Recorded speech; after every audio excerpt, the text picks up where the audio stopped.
자신의 어떤 경험을 바탕으로 또 토론, 어떤 전문가와의 그 배움을 통해서 또 연구, 묵상을 바탕으로 이 전도서를 기록했는데요.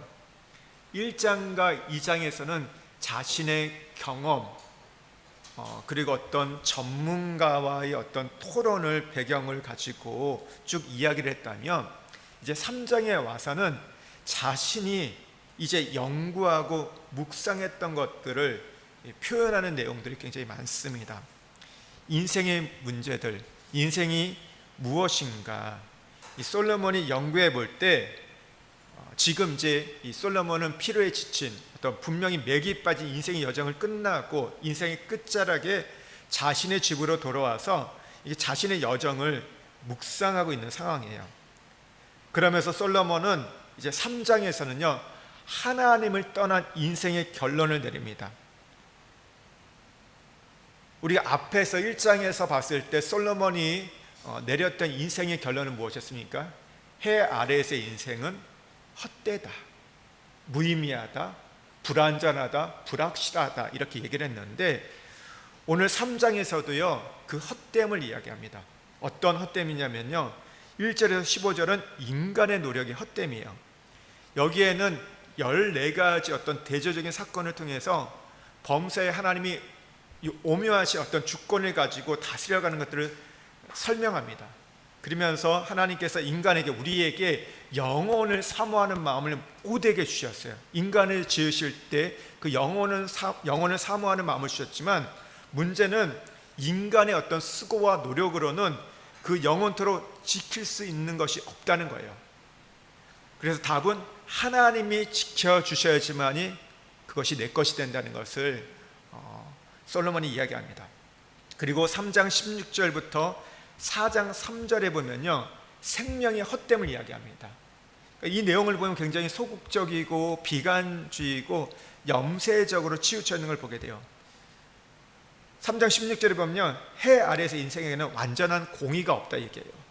그리고 3장 19절에 보면요 모든 생명체계에 동일하게 찾아오는 죽음을 생각할 때 인생이, 사람이 짐승보다 낫다고 할 것이 없다. 그러니까 죽음을 생각할 때 인생의 죽음이나 사람의 죽음이나 이 짐승의 죽음이나 뭐 어떤 게 더 낫다 이렇게 할 게 없다, 우리가 더 내세울 거 없다, 이런 얘기를 하고요. 그러면서 허무에 대해서 더 빠질 때 보면요 4장 1절에 3절에 보면요 산자보다 죽은 자가 더 복되다. 그리고 이 두 보다도 오히려 출생하지 않아서 이 해 아래에서 악을 보지 않는 자가 더 복되다고 얘기합니다. 그러니까 삶의 어떤 무의미를 얘기하죠. 굉장히 허무주의를 빠지는 것 같아요. 염세주의를 빠지는 것 같습니다. 왜 이렇게 그러면 솔로몬이 숙명론처럼 또 운명론, 허무주의에 빠졌을까요? 그 이유는요 한마디로 정의해보면 이런 거예요. 우리가 하나님을 잃어버리면 이 땅에서 아무리 많은 걸 가져도 그것은 아무 의미가 없다는 거예요. 잃어도 의미가 없다는 겁니다. 그러니까 우리가 하나님과 더불어 살 때는요 여러분 어때요? 아파도 감사해요. 우리가 하나님과 함께 있으면요 어려워도 그 안에서 기쁨을 얻게 됩니다. 그런데 우리가 하나님을 잃어버리면 어떻게 돼요? 많은 것을 누리고 성공하고 높아져도 어떻게 돼요? 그 안에 채워지지 않는 그 뭔가가 있어요. 불만족스럽습니다. 더 경쟁하게 되고 더 싸우게 되고 더 많은 것들을 추구하는 그 욕심과 탐욕이 끝이 없음을 우리가 발견하게 된다는 거죠. 이런 분들을 보면요 건강에도 짜증하고 불평내요. 건강에도. 아픈 분들은 어때요? 하나님이 있는 가운데 아픈 분들은 조금만 내가 나아지면 너무 감사한 거예요. 아니 근데 아파도 이 가운데 내가 주님을 찾을 수 있다는 것만 해도 감사해요. 근데 하나님이 잃어버리면 우리는 어떤 걸 가져도 인간은 결코 만족하지 못한다는 거죠. 우리가 3장에서는요 때에 관한 이제 지혜를 배우게 됩니다. 하나님이 주신 때, 시간, 우리에게 주신 가장 큰 자산, 모든 사람에게 동일하게 주신 선물이 있다면, 공평한 선물이 있다면 바로 시간입니다. 우리의 어떤 물질이나 건강, 이 배움, 이런 것들은 어떻게 보면 우리가 차별이 있잖아요. 어떻게 보면 공평하지 않아요. 모든 사람에게 똑같이 그것이 주어지지 않았습니다. 여러분, 좋은 부모를 만났을 때, 부자 부모를 만났을 때 우리가 배울 수 있는 길들이 더 많습니다. 가질 수 있는 것도 많고요, 할 수 있는 것도 많이 있어요. 그래서 어떻게 보면 이 세상의 것들을 보면 다 우리가 불공평하다, 정의란 무엇인가 얘기하면서 우리가 어떻게 보면 스타트부터 다르다 하면서 이 부분들에 대해서 굉장히 이 불공평한 것, 어떤 그 정의롭지 못한 것들, 불평등에 대해서 요즘에 굉장히 많이 이슈화되고 있고 이런 얘기를 합니다. 그런 것 같아요. 이 세상에 뭐 자본주의, 뭐 사회주의, 뭐 공산주의, 민주주의 다 상관없이 보면요, 그런 것들이 공평하지가 않습니다. 왜냐하면 이 세상에 갖고 있는 시스템과 어떤 제도는 완벽한 게 없거든요. 완전한 게 없습니다. 여러분, 민주주의라고 해서 완전하지 않아요. 민주주의가 어떻게 보면 조금 더 성경에 가까운 부분이 있지만, 그렇다고 해서 이것은 인간이 또 세운 제도이기 때문에 그 안에서, 그리고 아무리 그것이 좋은 제도예요, 그걸 다스리는 사람이 부패하고 타락했기 때문에 이게 또 오염되어 가는 것들을 보게 돼요. 그래서 보면 어떻게 돼요? 이 자유민주주의에서 우리가 그걸 대표하는 나라가 미국이잖아요. 그래서 많은 사람들이 아메리카 드림을 꿈꾸면서 갔는데 지금은 뭐라고 얘기해요? 너무 살기가 어렵다고 얘기해요. 제가 이 한국에 갔을 때 제가 있었던 교회 목사님이 얘기를 하시더라고요.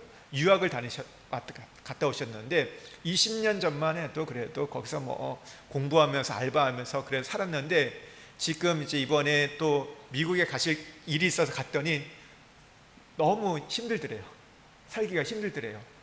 그리고 무엇보다 돈이 없으면 살 수 없는, 모든 게 돈이라고, 자유민주주의인데 돈 없으면 자유도 없고 민주도 없는 같은 그런 부분들. 돈이 있으면 모든 게 되는데요, 돈이 있으면 아파도 가서 치료받을 수 있는데 돈이 없으면 기다려야 되는데요, 뭐 일주일을 기다려야 되고 한 달을 기다려야 되고. 그러니까 참 어떻게 보면 이 세상에 있는 부분들을 보면요, 아무리 좋은 시스템과 제도가 있어도 공평하지 않는 것들. 그런데 하나님이 어떻게 보면 우리 모두에게, 전 세계 모든 사람들에게 동일하게 공평하게 주신 선물이 있다면 바로 시간입니다. 우리는 이것을 때라고도 얘기할 수 있어요. 하나님 우리에게 시간을 공평하게 주셨다는 것. 똑같은 시간이지만 아무것도 이루지 못한 채 낭비하는 시간이 있는 반면에 그 시간을 또 쪼개가지고 지혜롭게 활용해가지고 좋은 결과를 얻는 분들이 있습니다. 여러분, 오늘이란 시간이 우리에게 동일하게 24시간 주어졌죠. 25시간 주어진 분이 없습니다. 23시간 주어진 분이 없습니다. 똑같이 24시간이 주어졌는데 이 시간을 어떻게 우리가 활용하냐. 저는 그렇게 좀 생각해 봐요. 이 자카르타 이 지역에 보면 여기서 뿌리를 내리고 사시는 분은 그리 많지 않으신 것 같아요. 대다수의 분들은 더 요즘에 이제 코로나 이후에는 패턴이 주재원들이 많으시잖아요. 3년의 시간, 4년의 시간들을 오시게 되는데, 저는 그 시간들을 어떻게 활용하냐에 따라서 어쩌면 그분들이 다시 한국으로 갔을 때, 또 다른 곳에 갔을 때 그 인생이 달라질 수 있다고 생각합니다. 그러니까 많이 보면 우리가 보면 패턴이 뭐예요? 이 3년, 4년에 보면요, 그동안 하지 못한 것들을 내가 누리겠다.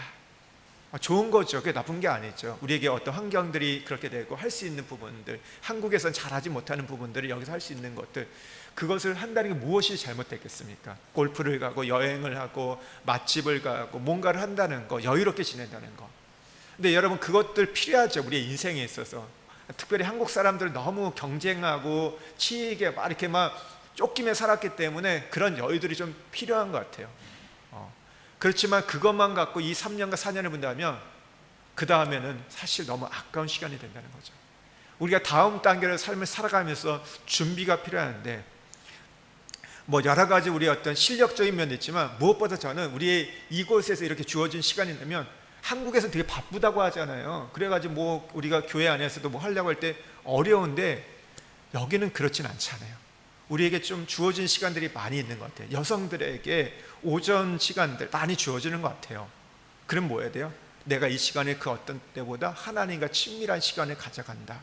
하나님과 함께하고 우리가 말씀을 배우고 우리가 기도하고 주님 안에서 그런 어떤 어떤 파일을 넓혀가고 어떤 영적인 부분을 넓혀간다면, 하나님이 그렇게 준비된다면 어떻게 해야 될까요? 한국에 갔을 때 하나님이 우리를 또 부르셔가지고 사용하실 거예요. 근데 우리는 그렇게 해요. 나는 준비하지 않고 왜 하나님은 나를 사용하지 않고 왜 나를 부르는 것이 없을까? 이렇게 생각을 하는데 그게 아니라는 것이죠. 우리가 그래서 이 똑같은 어떻게 보면 3년의 시간, 4년의 시간 뭐 조금씩 다를 수도 있지만 그 시간을 우리가 어떻게 활용에 따라서 인생이 달라질 수 있다는 거죠. 흔히 우리가 무슨 일을 하든지 때가 있다 이런 얘기 많이 하지 않아요. 그런데 문제는요, 그 때를 아는 사람이 많다 적다? 별로 없다는 거죠. 그때 집을 샀으면, 그때 주식에 투자했으면, 그때 내가 투자하고 내가 이것을 했으면 나는 대박 났을 거라고. 그러니까 어떤 분이 얘기하시더라고요. 주재원으로 나왔을 때 내가 한국에 집이 있었는데 그 집을 팔아가지고 조금 대출 받아가지고 건물 샀으면 나 돌아갔을 때 부자 됐을 건데, 뭐 이런 얘기를 하잖아요. 그때를 알면 우리가 일주일이라도 아니 하루라도 몇 시간이라도 앞을 알 수 있다면 우리는 전혀 다른 인생을 살게 될 겁니다. 그렇지 않을까요? 사실 이 때와 기한을 아는 것이야말로 지금까지 솔로몬이 말한 인생이 무엇인가, 그러니까 우리의 인생의 어떤 허무, 우리의 불확실, 무의미한 것을 극복할 수 있는 지혜라는 거죠. 그러니까 인생을 승리할 수 있는 지혜 중에 지혜가 때를 아는 거란 거예요. 3장에서 인생의 때를 아는 지혜에 대해서 이야기를 하는데요, 우리가 읽은 말씀 중에 11절에 보면 세 가지 단어가 나옵니다. 우리 11절 말씀 한번 같이 읽어보겠습니다. 하나님이 모든 것을 지으시되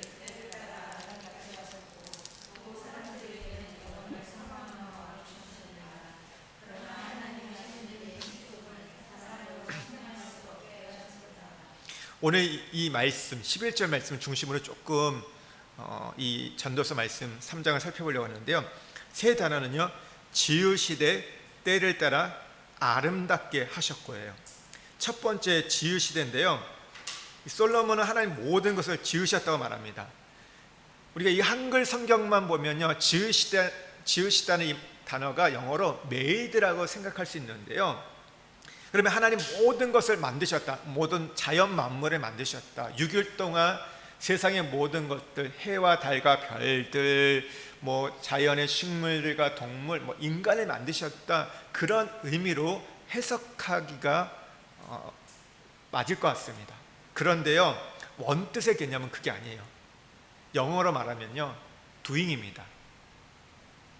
만드셨다는 게 어떤 것을 만든 게 아니라 이것은 하나님 모든 것을 행하셨다는 겁니다. 그러니까 이것은 무슨 말이냐면 하나님의 통치, 하나님의 행위, 그러니까 하나님의 섭리 행하심을 묘사하는 거예요. 그러니까 다시 말하면 하나님이 모든 것을 섭리하시고 행하시고 통치한다는 것을 의미합니다. 그래서 여러분, 어떤 사람이 인생의 지혜 중에 지혜, 인생의 통찰력을 갖는 사람이냐면 하나님께서 모든 것을 행하시는 것을 아는 자입니다. 하나님께서 세상을 통치하고 계신다는 것을 알고 있는 자가 지혜로운 자입니다.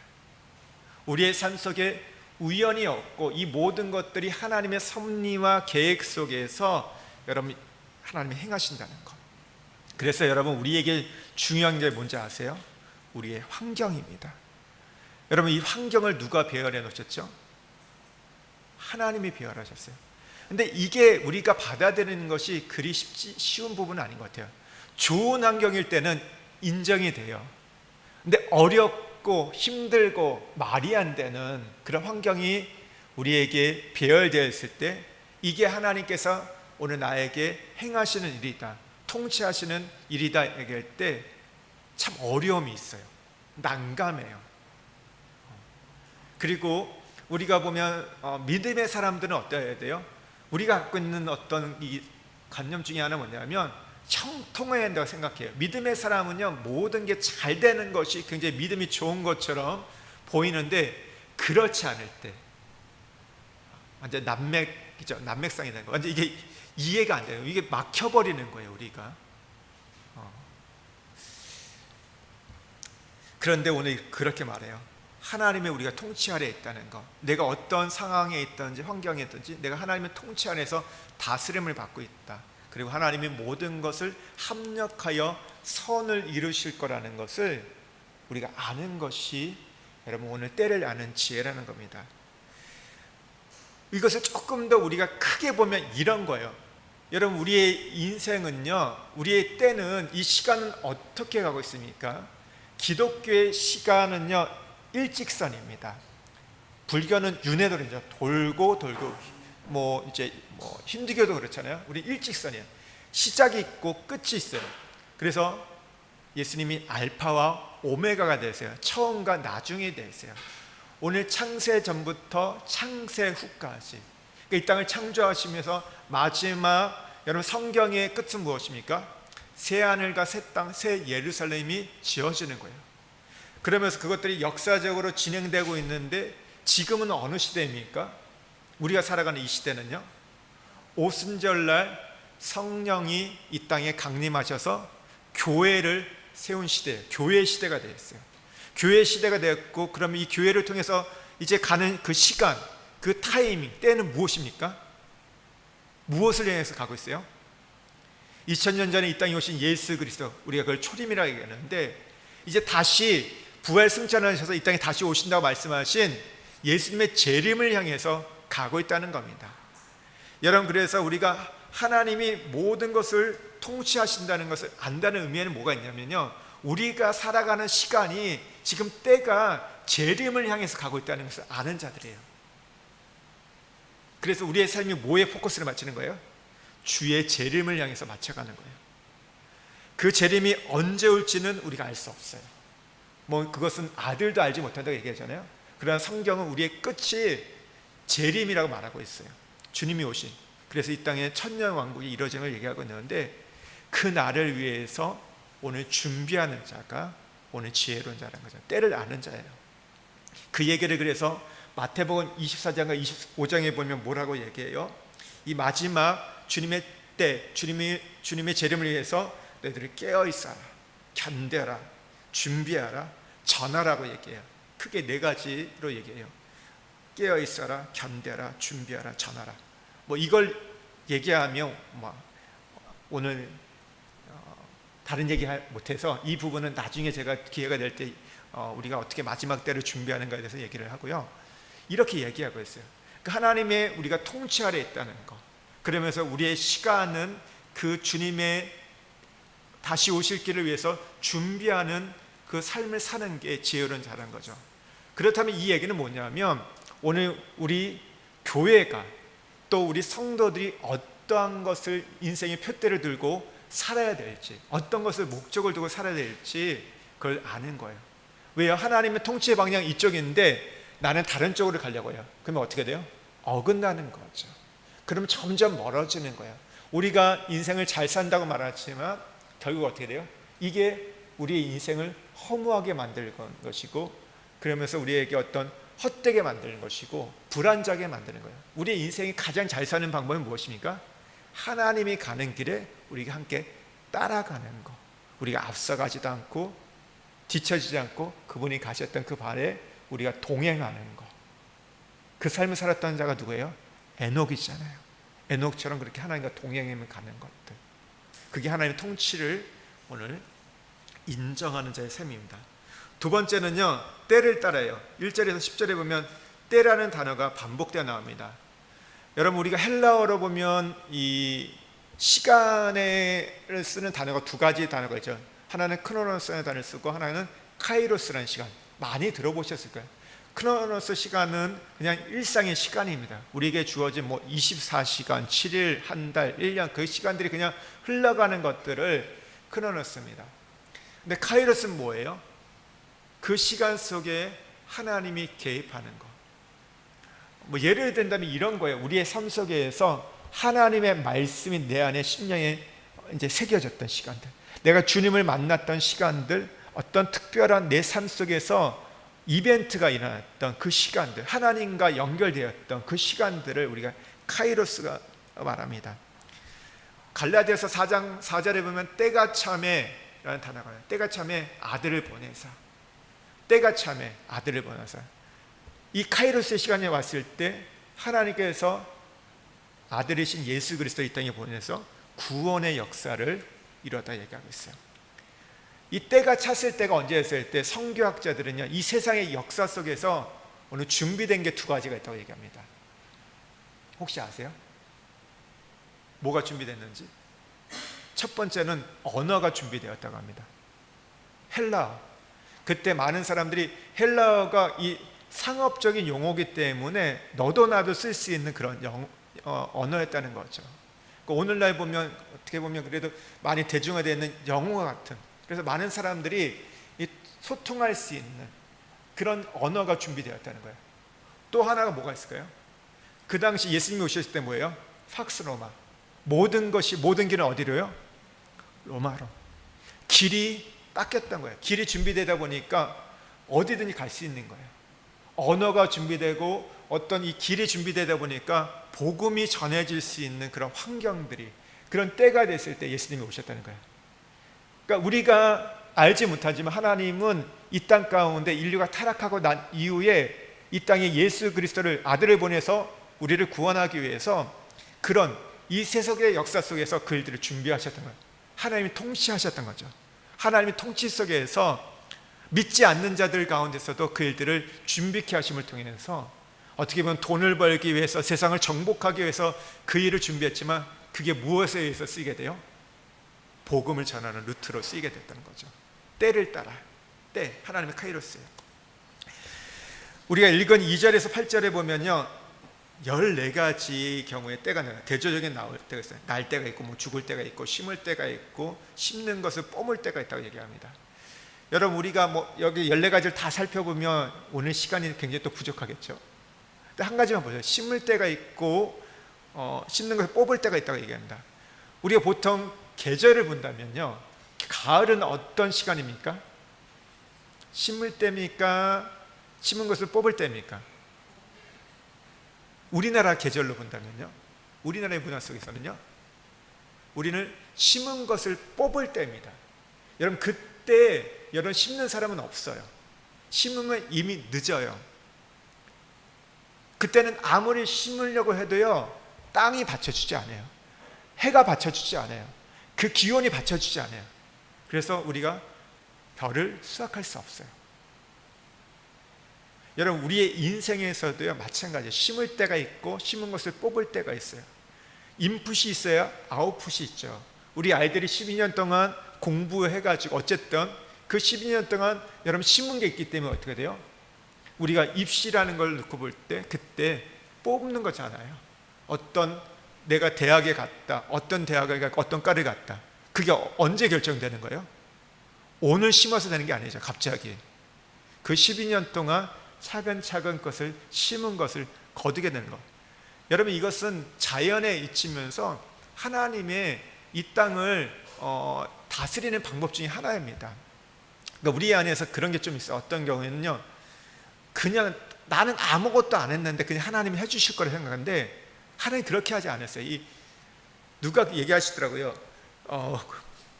공부 잘하는 애들, 믿는 애들이 공부를 잘할까, 믿지 않는 애들이 공부를 잘할까, 교회 다니는 애들이 공부를 잘할까, 교회를 다니지 않는 애들이 공부를 잘할까 얘기를 하시는데, 그 목사님의 결론은 뭐냐면 이런 거예요.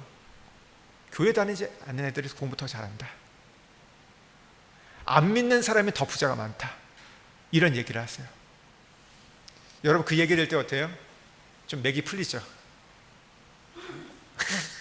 어떤 분 그럴 거예요. 내 아이 어떻게 보면 우리 안에서 그런 마음이 있잖아요. 좀 더 잘 되기 위해서, 좀 더 성공하기 위해서, 좀 더 높은 곳에 가기 위해서 우리가 그게 전부는 아니지만 예수를 믿고 그걸 구하는데, 이런 얘기를 들을 때 여러분, 당연히 그렇죠. 주일날 공부하는 아이가 공부하지 않는 아이보다 월요일날 시험 볼 때 잘 볼 확률이 더 높죠. 그러니까 우리 아이들이 불안해하지 않아요? 그래서 교회에 오는 거예요. 주일날 시험 앞두면 중간고사, 기말고사라면 엄마, 내가 다른 데는 가겠지만 이번 주 못 가. 나 내일 시험이 있어. 내일 중요한 시험이 있어. 내일 수학이 있고 영어 있으니까 나 이번만 안 갈게. 이렇게 얘기하지 않나요? 어떠세요? 안 그래요? 근데 우린 그래요. 하나님이 그래서 지혜와 총명을 주셔가지고 남보다 뛰어나게 해주시고 잘 되게 해주시고, 하나님은 우리에게 그런 집중력을 주시고 하는 경우도 있어요. 근데 보편적으로 보면 하나님은 심은 것을 거두게 하세요. 근데 여기에 이제 우리의 믿음의 싸움이 있죠. 믿음의 싸움들. 무슨 싸움이에요? 네 실력으로 살 것인가, 아니면 하나님이 붙들어 준 인생을 살 것인가. 그러니까 우리의 인생을 볼 때 짧게 보면요 그렇게 되는 것 같아요. 그런데 길게 보면 뭐예요? 그러니까 여기 오늘 지금 얘기해, 인간의 수고와 노력이 헛되다. 우리는 그것이 영원할 것 같고 나를 보장해 줄 것 같지만 그렇지 않다는 거죠.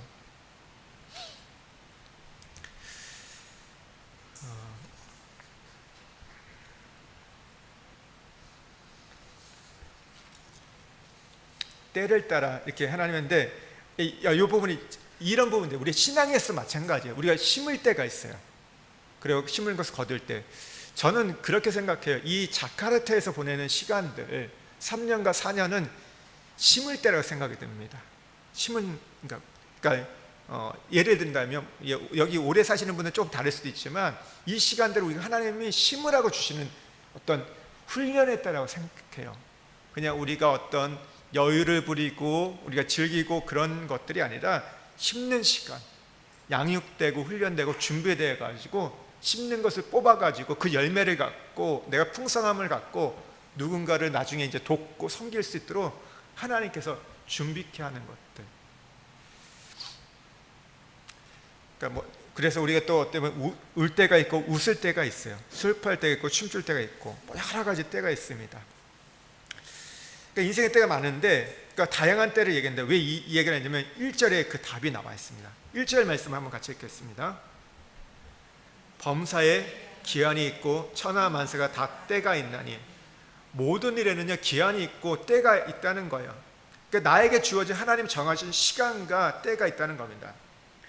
그러니까 보통 우리 인생을 시편 90편에 보면 우리가 70이고 강건하면 80이라 얘기했어요. 그러니까 우리 어떻게 보면 생명 연수도 한 80, 요즘에 100세 시대를 산다고 해서 조금 더 있지만 여러분 그렇지 않습니까? 나중에 나이가 들고 나면요 사실 뭘 하고 싶어도 잘 못해요. 기력이 그게 안 따라가죠. 그러니까 마음은 있어도 그게 안 돼요. 그리고 그것이 젊은 시절부터 이게 몸에 배어있지 않으면요 나중에 가서 하려면 더 안 돼요. 우리의 몸이 이미 거기 굳어져 있기 때문에 잘 안 된다는 것이죠. 여러분 이제 이 시간의 때가 지나면 하나님께서 모세에게 뭐라 했냐면 내가 그날을 계수할 거야, 카운팅할 거라고 말씀하세요. 내가 너에게 준 기회들, 그 때를 어떻게 활용했냐.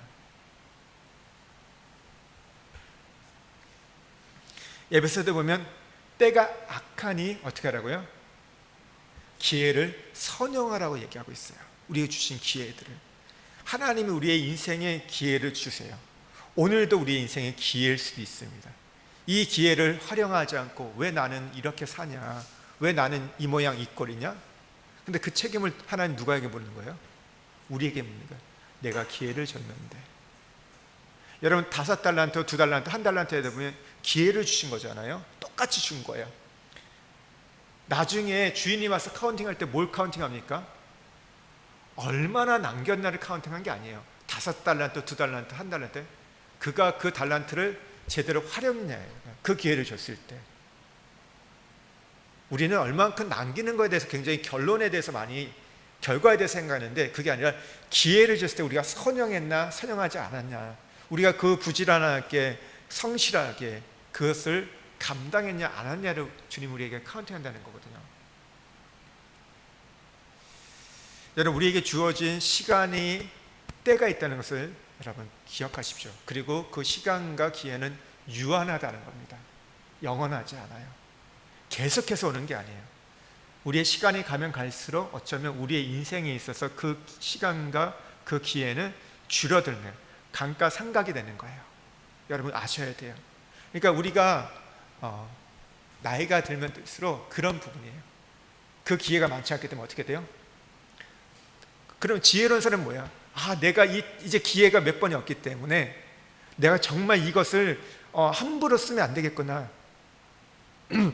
좋지 않은 예인데 한번 이런 걸 들어볼게요. 우리가 이제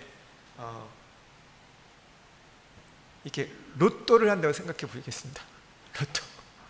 근데 내가 할 수 있는 기회가 100번이 있어요. 그러면 어떻게 해요? 처음 할 때 어떻게 해요? 6자리를 막 적을 거예요. 아무거나 막 동그라미 치고 동그라미 치고 막 할 거예요. 그러겠죠? 근데 그게 꽝이 나왔어요. 처음 할 때 꽝이 나왔어요. 그러면 아직 99번 나왔으니까 여유가 있죠. 10번째 할 때 20번째 할 때 상관이 없어요. 그런데 그것이 점점 줄어가지고 30번이 남았어요. 아니 20번이 남았어요. 10번이 남아서 어떻게 될까요? 굉장히 신중해지겠죠. 함부로 하지 않을 거예요. 그냥 막 그때도 대충 하세요? 안 그렇죠. 우리가 이렇게겠죠. 집 이렇게 분양받을 때 여러분 늘 때 그렇지 않겠어요? 기회가 많을 때는 여기 대고 저기 대고 이 평수 대고 저 평수 하지만 내게 한 번 남았다 하면 어떻게 하세요? 정말 내게 필요한 것들, 우리 가족에 들어가서 살 수 있는, 우리에게 정말 필요한, 우리의 이후의 삶에 정말 필요한 것을 여러분 적어내지 않겠습니까? 그렇게 집중하고 가지 않겠어요? 우리의 인생이 그런 거예요. 나이가 들면 들수록 그 기회들은 줄어들고 있다. 여러분 그거에 대해서 우리가 어쩌면 경각심을 좀 가져야 돼요. 경각심을. 왜냐하면 우리는 마지막 때 하나님 앞에 그것을 카운팅 받기 때문이에요. 개수 받기 때문에 하나님 그거에 대해서 우리에게 묻는다고 얘기하시거든요. 그 부분들을 우리가 책망받지 않도록 정말 그러니까 우리가 책망받는다고 하니까 그냥 조금 혼나는 거로 생각하니까 그냥 가볍게 생각하는데 그 정도가 아니에요. 심판입니다. 심판. 그러니까 그 부분에 대해서 굉장히 우리가 하나님 앞에서 살아간다는 거죠. 그리고 또 하나 이런 것도 있어요. 우리가 아무리 머리를 굴리고 계산해도요, 하나님이 정하신 때를 바꿀 수 없다는 거예요. 이게 무슨 얘기냐면 자꾸 우리가 때를 끄집어 당기려고 하는 경우가 있어요. 빨리, 그러니까 내 때를 빨리 하려고 하는 거. 아직 준비가 안 됐는데도 하나님 이거 해주세요, 이거 돼야 돼요, 막 이런 부분들이 우리 안에 있어요, 없어요? 우리 마음 좀 급해요. 하나님 지금 오늘 돼야 돼요.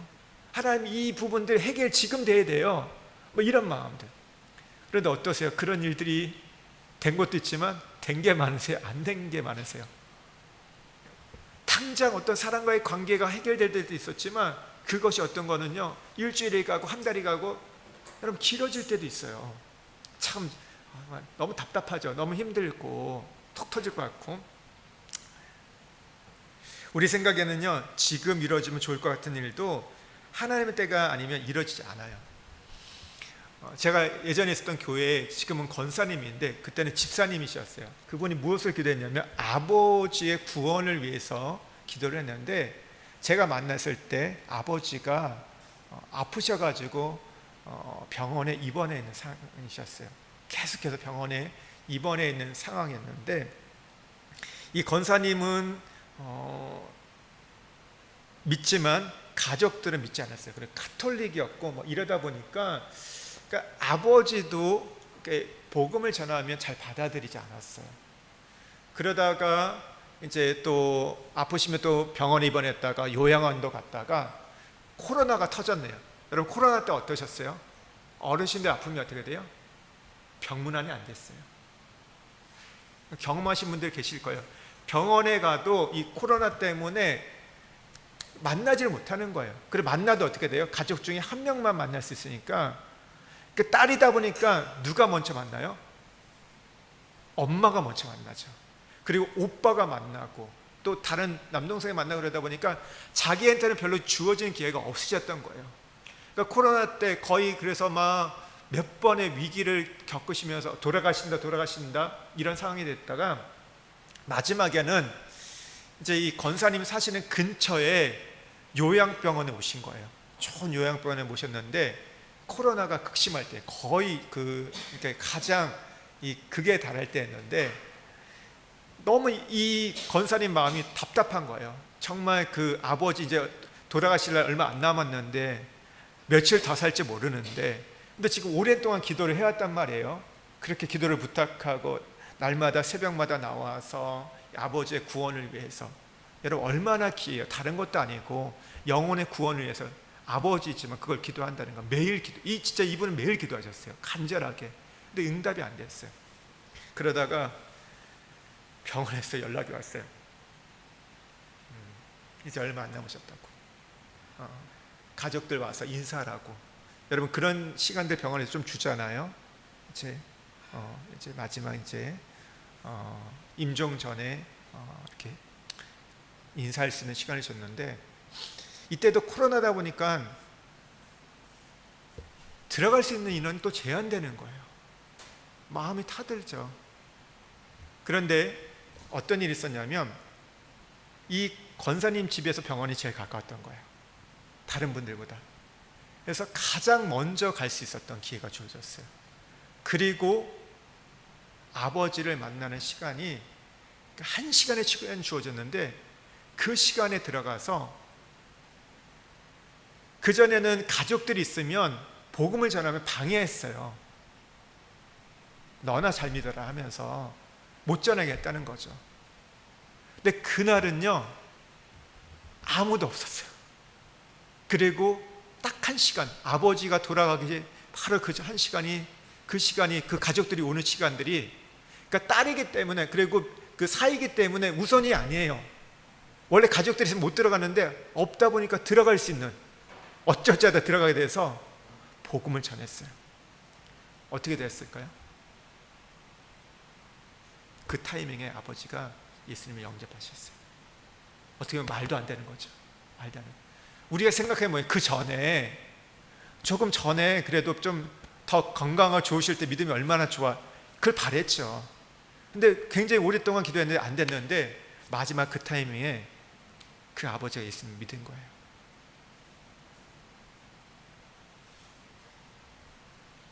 내 때가, 내가 원하는 때가 아니라 하나님의 타이밍이 이루신다는 거예요. 왜 그 타이밍이 하나님의 타이밍인지 우리는 다 이해할 수 못할 수도 있어요.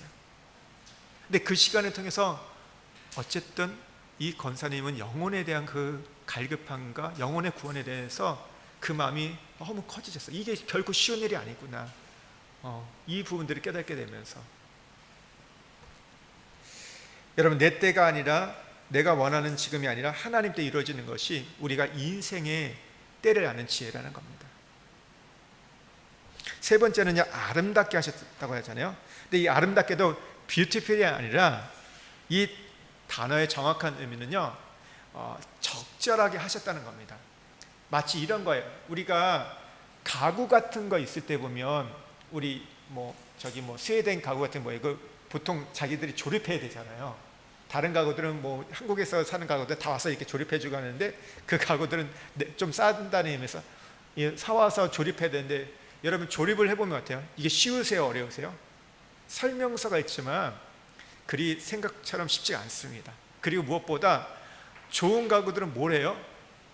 이런 나사나 이런 게 많지가 않아요. 좋은 가구들은요, 그냥 어떻게 해요? 나무끼리 그것을 끼게 만들어요.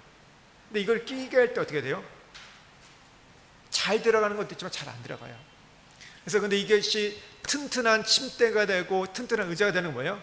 그 가구가 잘 맞는 것들이 튼튼해요. 약간만 맞지 않아도 삐그덕거리죠. 그러면 이제 그 위에 누워서도 불안불안해.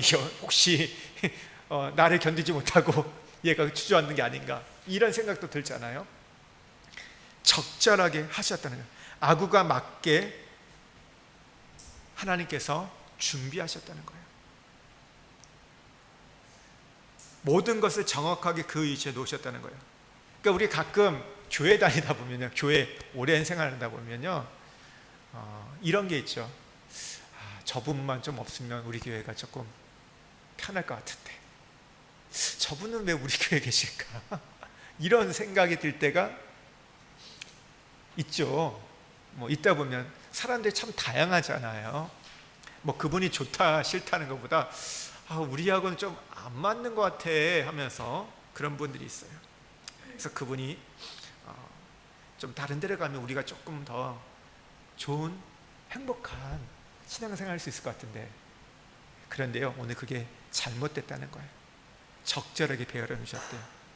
그분을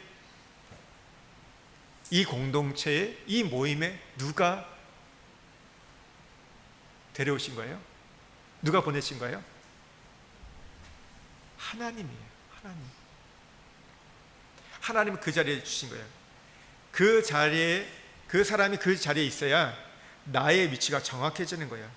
그래서 이 자리가 가장 아름답고 적절하다는 겁니다. 건물을 지을 때 돌을 그 위치를 맞게 넣으면 모든 것이 연결되는 것처럼 그렇게 한다는 거예요.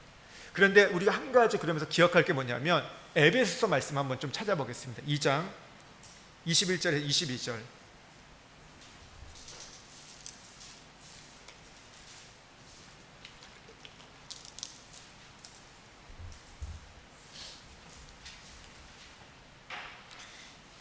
(2장 21절 22절) 함께 읽겠습니다. 그의 안에서 건물마다 서로 연결하여 주 안에서 성전이 되어가고 너희도 성령 안에서 하나님의 거하실 처소가 되기 위하여 그리스도 예수 안에서 함께 지어져 가느니라. 이 말씀을 보면요, 교회에 대한 말씀이잖아요. 오늘 이것은 우리 한 사람이 교회라는 것도 포함되지만 우리가 서로가 연결에 대해서, 오늘 교회와 교회가 연결에 대해서, 또 그리스도와 연결에 대해서 우리가 교회로 세워져 간다고 말하고 있는데요, 이 말씀을 보면요, 너희들이 교회로 세워졌다고 말하지 않습니다. 성전이 되어졌다고 말하지 않습니다. 뭐라고 얘기하세요? 성전이 되어 가고 그리스도 예수와 함께 지어져 가느니라. 무슨 말이에요? 이것은 지금 현재 진행형이랍니다. 완료형이 아니에요. 이미 너희는 그렇게 됐어, 이렇게 말한 것이 아니라 바울이 뭐라고 해요? 공동체에서 우리 성도들이, 지체들이 함께 지어져 가고 있대요. 무슨 얘기예요? 우리는 지금 건물로 얘기하면요, 공사 중인 거예요. 완제품이 나온 게 아니에요. 완성품이 나온 게 아니에요. 근데 우리는 뭘 착각하고 있어요? 완성품이라 생각하는 거야. 그러니까 왜 저 사람은? 그런데 예수님은 뭐라고 얘기해요? 공사 중이야. 아직은 이 왁구가 맞지 않아서 튀어나온 거 있으면 지금 그것을 갈아내고 있고 잘라내고 있고 그걸 맞춰가고 있는 거야. 그 맞춰갈 때는 어떻게 해요? 힘들죠. 잘 안 들어가거든요. 불쑥불쑥 튀어나오면, 여러분 그렇지 않아요? 이거 맞출 때 조금만 튀어나와도 그게 안 들어가요. 그러면 여러분 해보면 어떻게 해요? 막 힘주고 하는데 어떻게 돼요? 열받죠. 하는데 안 되면. 그런데 또 하나 우리가 생각할 것은 그 사람만이 아니라 나도 지금 공사 중이라는 거예요. 지어져 가고 있다는 거. 우리는 그렇게 생각해. 말로 나도 뭐 부족한 게 있지만 저 사람인데, 사실은 보면요, 나는 별로 그렇게 생각하지 않아요. 저 사람 때문에, 저 사람이 문제야. 근데 문제는 누구예요? 나도 문제인 거예요. 나도 지어지지 않아요. 여러분, 내가 지어졌으면 어떻게 해요? 내가 품게 돼요. 품는 거죠. 근데 난 못 품고 있어요. 그 뭐예요? 나도 아직 그게 그릇이 안 됐다는 거죠. 함께 지어져 간다는 거. 따라서 누군가를 향해서 우리가 원망하고 불평하고 있다면 그것은 내가 교만하다는 증거입니다. 그렇다고 해서 그러면 우리 이렇게 모든 사람을 다 품어갈 수 있냐? 그건 아니에요. 처음부터 재료가 아니면, 같은 재료가 아니면 못 갈 수 있어요. 그게 무슨 얘기냐면, 요즘 시대를 좀 제가 얘기를 할게요. 뭐 여기에 있는 분들은 조금 덜 관심이 가질 수 있는데, 요즘 한국에 보면 뭐 조금만 신앙이 있는 분들 보면, 유튜브에 보면 이런 얘기 많이 해요. 뭐 WCC, WEA, 로잔 대, 뭐 이런 거 들어보셨어요? 왜냐하면 한국에서 9월 달에 송도에서 로잔 대회를, 4차 로잔 대회 운동을 하거든요. 그러니까 이게 굉장히 이슈예요. 그래서 이거에 대해서 뭐 이제 여러 가지 해석이 있는데, WCC는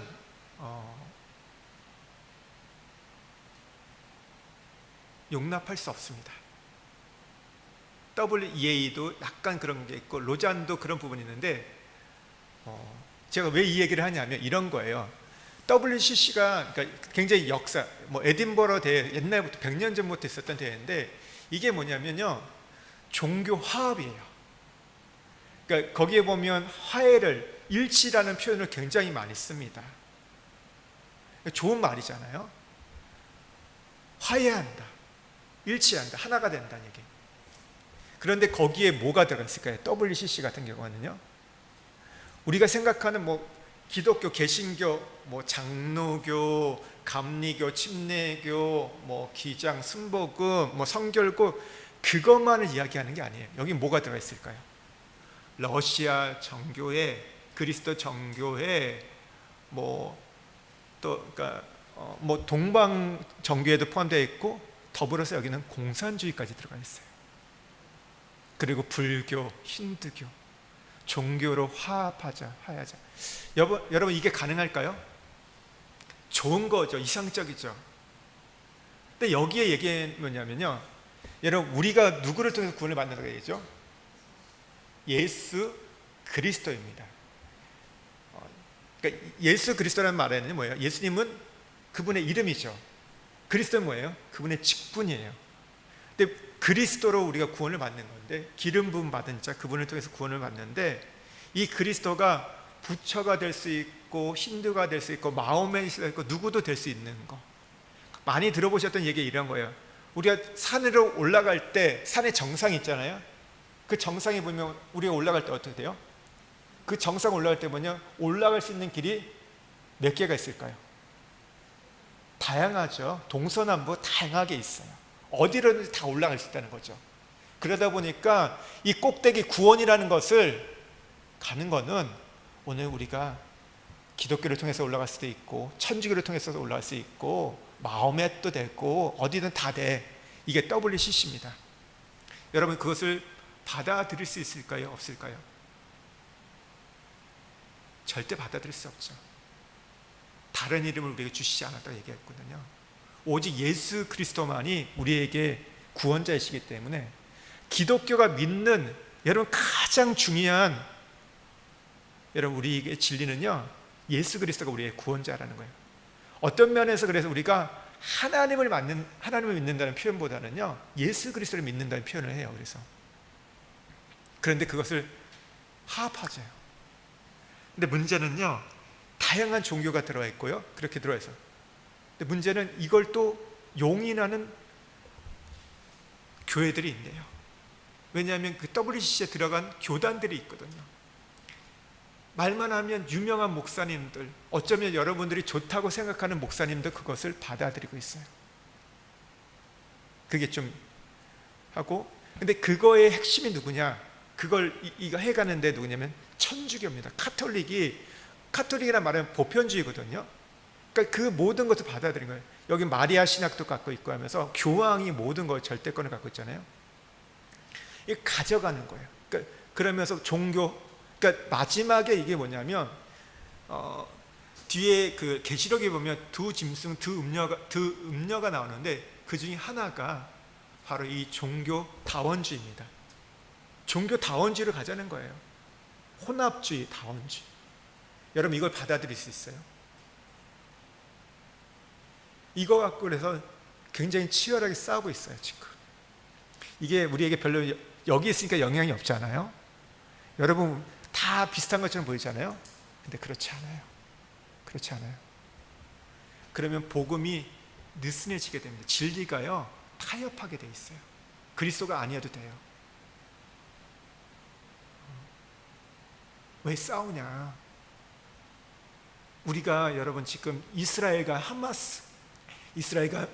팔레스타인 전쟁에 대해서 이걸 어떻게 받아들일 때 보면 양비론이죠. 다 양쪽이 잘못했어요. 문제가 있어요. 그러나 우리가 하나님의 시각을 볼 때 조금 다른 것을 또 보게 돼요. 여러분 마지막 때 여러분 우리가 적그리스도가 일어나고 얘기했잖아요. 제가 얘기가 오늘 굉장히 또 갑자기 커져 버렸는데 이런 얘기까지. 적그리스도가 하는 게 뭘까요? 그리스도를 안티하는 거잖아요. 그러면 그리스도의 복음을 증거하는 나라에 대해서 핍박하고 박해하는 겁니다. 그 타켓이 어디였을까요? 최근에 들어와서는요 그 타켓이 미국이었어요. 왜냐하면 미국이 청교도 정신을 세워졌기 때문에. 어쨌든 지금은요, 그래서 미국은요 완전 난리법석이에요. 완전 이 빛과 어둠이 혼재되어 있는 상태입니다. 예전에는 미국이 좀 얘기하면 경찰 국가 해가지고 이렇게 좀 가면 된다 하는데 지금은 아니에요.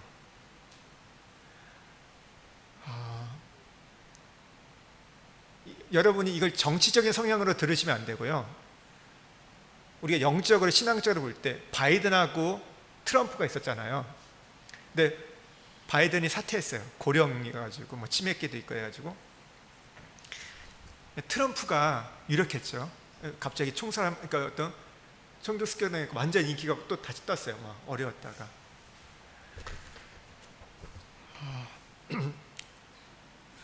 그러다가 갑자기 누가 지금 이게 바이든이 사퇴하니까 나왔죠? 부통령인 해리스 이 여성이 나왔어요. 근데 이 여성은 유색 인종이에요. 어디죠? 제가 생각하는데 아버지와 어머니가 다르잖아요. 다르고 있는데 흑인이니까 굉장히 그쪽에서 유색 인종 쪽에서 인기가 많은데 최근에 조사를 보니까 누구죠? 트럼프보다 높게 나왔어요. 무슨 비면상이 일어나고 막 그런다고 하는데, 근데 이 여인이 갖고 나오는 이슈들을 보세요. 뭐예요? 이제 앞으로 가장 얘기할 게 낙태권을 얘기한다고 합니다. 낙태권, 중지에 대해서. 근데 바이든은 민주당에서 굉장히 그런 부분들에 대해서 진보적 얘기를 했지만, 근데 그는 독실한 카톨릭자이기 때문에, 카톨릭 신자이기 때문에, 카톨릭은 낙태를 허용하지 않잖아요. 이 얘기를 못 꺼냈어요. 사실은 어떤 정치적인 성향이나 이런 부분에 있어서는 이 부분들 밀고 나가야 되는데, 왜냐하면 민주당이 그쪽이 있잖아요. 근데 얘기를 못했어요. 카톨릭 신자다 보니까. 트럼프는 반대했죠. 트럼프는. 근데 이 해리스 이 여인은 그것을 이제 갖고 나온다는 거죠. 굉장히 어떤 그런 부분들에 우리의 동성애는 이미 뭐 미국은 넘어갔고 더 그 이상의 부분들을 갖고 성경에 반하는 부분들을 갖고 나오게 된다는 거죠. 그렇다고 여러분 트럼프가 되면 트럼프는 또 보면요, 하는 것들 보면 굉장히 보수적인 것도 많아요. 기독교적인 색채들, 텍사스가 또 바탕이 되다 보니까 많아요. 우리가 어떤 추구하는 부분에서. 근데 그 모습을 보면 어때요? 말도 안 되는 게 많죠. 혼재되어 있다는 거예요. 그러니까 미국이 굉장히 지금 무너진 거죠. 도덕적으로 어떤 이런 부분들. 그리고 나서 타겟이 어딜까요? 대한민국. 여러분, 대한민국은 정말 독특한 나라예요.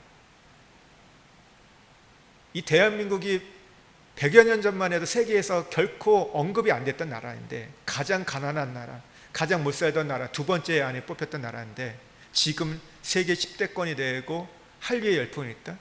여러분, 전 세계 역사 속에서 한 나라가 갑자기 이렇게 전 세계에 우뚝 선 경우는 한 번도 없었습니다. 그 시간들이 뭐 200년, 300년 그 이상의 시간들이 준비된 가운데서 그렇게 됐지, 뭔가 있는 가운데 됐지. 여러분, 우리가 갖고 있는 게 뭐가 있어요? 자원이 있습니까? 뭐가 있습니까? 내셀 게 아무것도 없거든요. 그리고 여러분, 6.25도 경험했잖아요. 그거 6.25 경험한 지 70년밖에 되지 않습니다.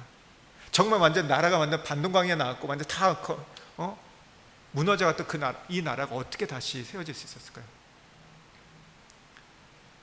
설명이 안 되는 나라잖아요. 뭐 산업화, 민주화를 이루고 했던 이 부분들에 대해서. 그거는 하나밖에 없어요. 이유. 140년 전에 하나님께서 이 조국 대한민국에 빛을 비춰주셨기 때문에, 복음을 전해주셔가지고 가장 이스라엘과 유사한 그 모습을 갖고 있는 이 대한민국을 동방의 예루살렘, 마지막 때 하나님께서 이 땅끝 열방을 향해서 주님의 재림을 준비하기 위해서, 여러분, 성경의 역사는요, 고난받은 민족을 통해서 이루어지거든요. 근데 거기에 너무 부합한 거예요. 이 조선이라는 땅은, 대한민국은 너무나 이 고난, 그 고통, 그렇지 않습니까? 일제 36년, 그 전에도 보면 조선 그 500년, 600년 동안에도 얼마나 많은 그런 고통 속에 살아왔어요. 그리고 일제 36년, 그리고 나서 끝난 게 아니라 바로 뭐가 있어요? 6.25가 있었고, 그 다음에 보릿고개가 있었고, 엄청난 고통. 하나님이 여기에 부흥을 주셨던 이유는 이 고난받는 민족을 통해서 그 미국의 바톤을 이어받아서 우리가 열방에 복음을 증거하기 위해서, 주님의 재림을 위해서 하는 거예요. 근데 지금 어때요? 대한민국도 위태위태하죠. 우리가 어떤 걸 볼 때 이게 생각할 때 그냥 어떤 뭐 경제의 문제들, 정치의 문제로도 볼 수 있죠. 그러나 그 이면에 뭐예요? 영적인 부분이 있다는 거예요. 왜 그럴까요? 적 그리스도가 여러분 이 대한민국을 그냥 내버려 두지 않는다는 거죠. 알고 있거든요. 마지막에 하나님 쓰임받는 민족이기 때문에. 그래서 어쨌든지 무너뜨린 거예요. 그래서 갖고 오는 수많은 것들이 있고 그 안에 뭐가 있어요? 종교다원주의. 어쨌든 이 안에 이 뿌리, 이 대한민국을 유지하는 뿌리에는 기독교가 있기 때문에, 교회가 있기 때문에 교회를 흔드는 겁니다. 여러분, 그래서 우리가 뭐 교회를 개혁해야 한다 이런 얘기를 많이 해요. 맞아요. 우린 개혁주의이기 때문에 늘 개혁해야 됩니다. 잘못된 거는데, 근데 우리가 교회가 자꾸 어떻게 되냐면요, 목회자가 잘해야 돼요.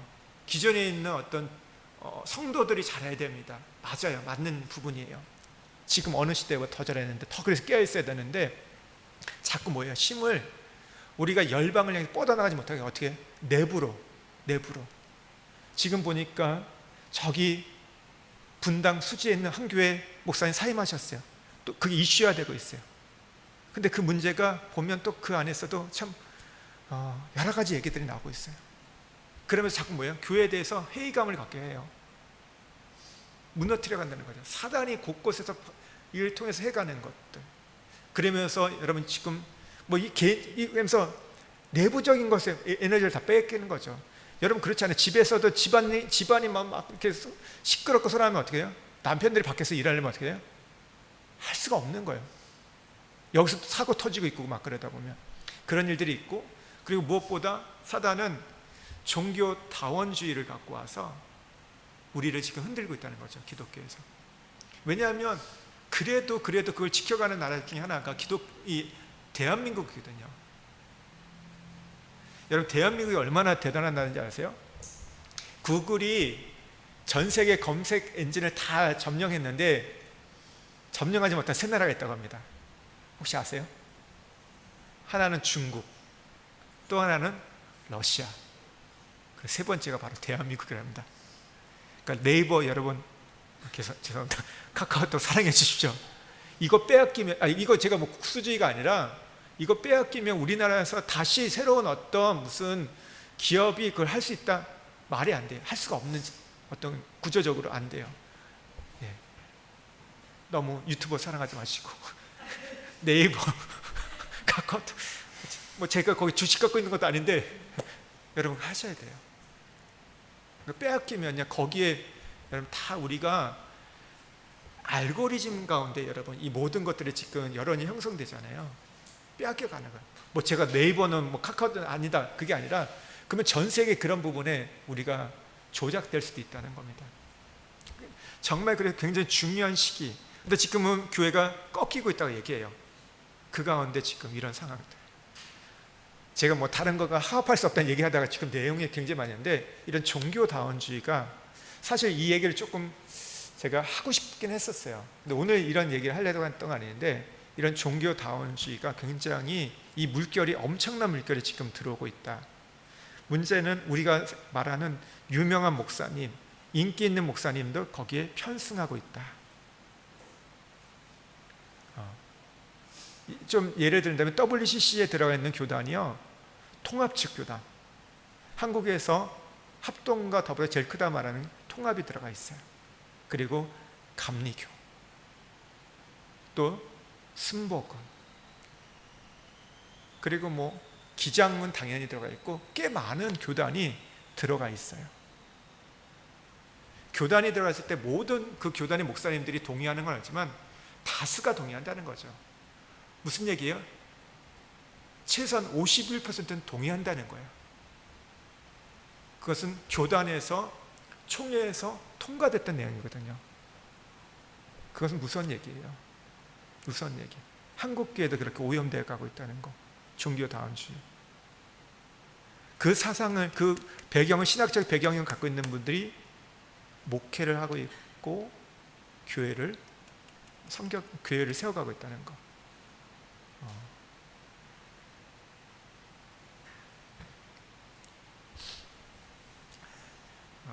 그러니까 제가 하나 될 수 없는 분들의 분류에 대해서 얘기하려고 지금 이 부분들 좀 얘기했는데, 근데 우리가 같이 갔을 때는 어떻게 돼요? 함께 우리가 공사 중이기 때문에 가야 한다, 이 얘기를 하려고 하는 거죠. 그러니까 부부관계도 마찬가지죠. 내가 어쩌다 저 사람을 만났지, 저 인간 만나가지고 내 인생이 이 모양이 있고요. 근데 그분을 만나게 한 분이 누굴까요? 하나님이죠. 하나님이 가장 아름다운 만남. 이혼의 가장 큰 이유는, 이혼할 때 가장 큰 이유는 뭐죠? 성격 차이잖아요. 30% 넘나는데 당연히 성격 차이 나죠. 맞는 사람이 어디 있습니까? 근데 그 사람 때문에 어떻게 돼요? 내 밑바닥을 보는 거예요. 내 본체를, 내 본 모습을 보는 거예요. 그러니까 내 본 모습을 보여주는 사람은, 여러분, 교회에 있는 사람이 나를 보여주지 않아요. 누가 보게 해주는지 아세요? 우리 여성들에게 내 남편, 내 자식들이 나의 그 민낯을 보게 하는 겁니다. 그러니까 얼마나 고마워요.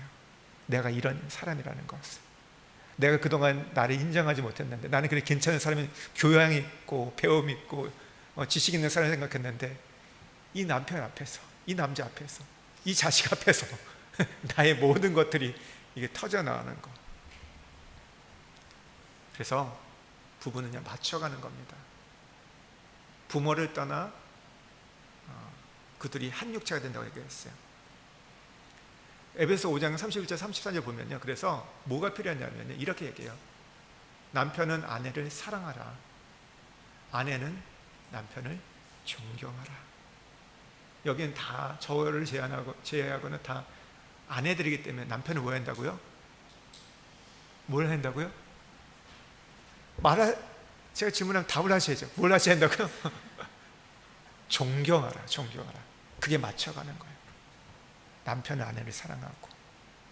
이게 서로가 합의될 수 있는 방법이라는 거예요. 하나님 우리에게 솔루션 주셨어요.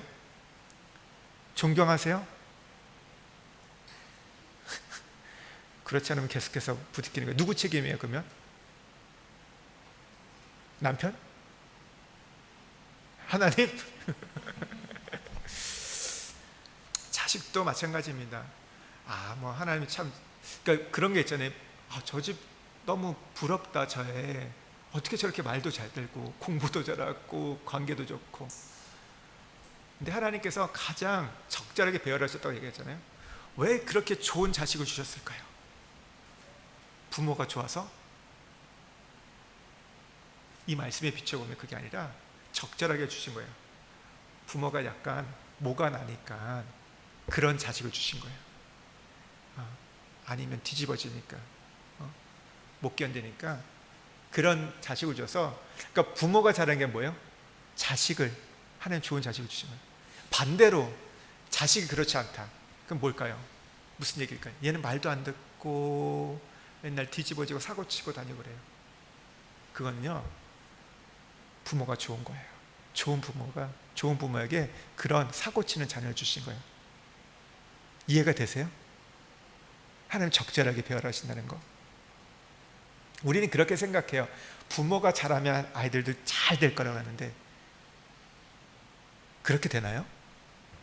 아니에요. 하나님 적절하게 배열해 놓으신 거예요. 이게 신비입니다. 이 신비. 하나님은 나를 너무 잘 아시거든요. 그러니까 혹시 아이들이 그렇다, 그러면 하나님 나를 좀 인정해 주시는구나, 내가 아니면 이 아이를 할 수 없기 때문에 나에게 맡기셨구나, 그렇게 받으시면 돼요.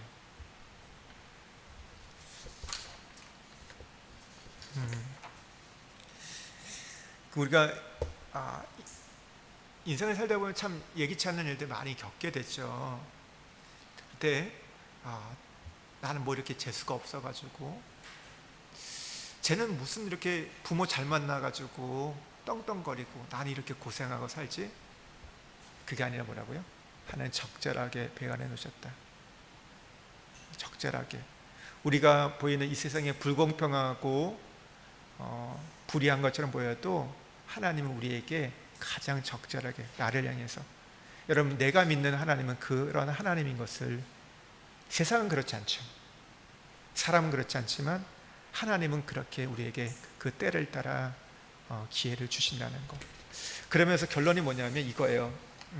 11절 말씀 한번 다시 보면요, 하나님이 모든 것을 지으시되 때를 따라 아름답게 하셨고 또 사람들에게는 영혼을 사모하는 마음을 주셨느니라. 그러나 하나님이 하시는 일의 시정을 사람으로 측량할 수 없게 하셨도다. 때를 따라 하나님께서 이것을 행하시고 적절하게 하셨는데, 그건 뭐냐면 우리 마음에 영혼을 사모하는 마음을 갖게 하기 위해서. 그러니까 인간을 지으실 때 원래 그렇게 디자인하셨잖아요. 우리가 영혼을 사모하는 마음, 그러니까 하나님으로 만족하는, 하나님으로만 채워지는 우리의 인생, 그렇게 지었는데 어떻게 했다고요? 그러나 하나님이 하신 일 시정을 사람은 측량할 수 없게 하셨다. 무슨 얘기냐면 우리가 하나님만으로 만족해야 되는데 그렇지 않고 돈으로, 명예로, 권력으로, 외모로, 어떤 인기로, 어떤 대리 만족으로 채우려니까 어떻게 돼요? 우리가 헛된 삶을 살게 됐다는 거예요. 허무하고 무의미한 삶. 잠깐 보면요, 그래서 뭐냐면 뒤에도 보면요, 13절에 보면 먹고 마시는 거, 수고하는 거, 나글 들이는 거 다 하나님의 선물이라고 얘기해요. 그래요 여러분. 그래서 우리가 좋은 음식 먹고요, 좋은 곳 가는 거 다 하나님의 선물이에요. 근데 그게 어떻게 돼요? 하나님 안에서 이루어지지 않으면요, 변질되는 거예요.